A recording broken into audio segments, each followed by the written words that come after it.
Biye tarata mars kalo kileta ani woro amunu male jien fantan nan be fesu ani kile an foli ba yo depuis aw sigaro la ni akwa kunafoni o wakati sele Malikunafoni tele jabarani kan ayo bismillah.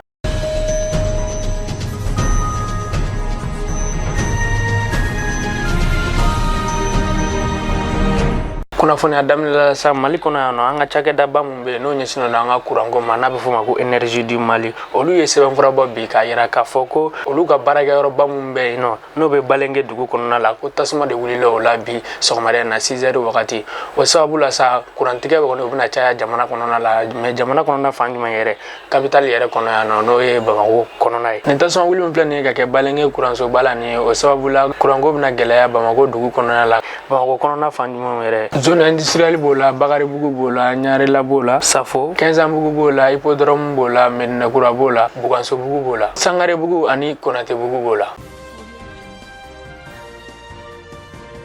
amta kidal marala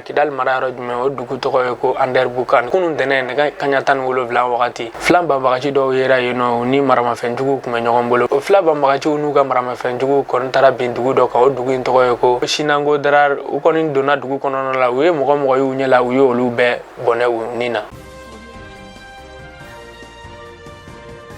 meta sigaso kono sigaso marabolo do be no ko kumbiya kono la kunun dene bambagaci yera udona kumbiya meri kono la o bambagaci nunu ye bingali ware ta ganya si kumbiya meri kono na ma uye tasma do kumbiya meri kono fe bela jalela ali fengele matoi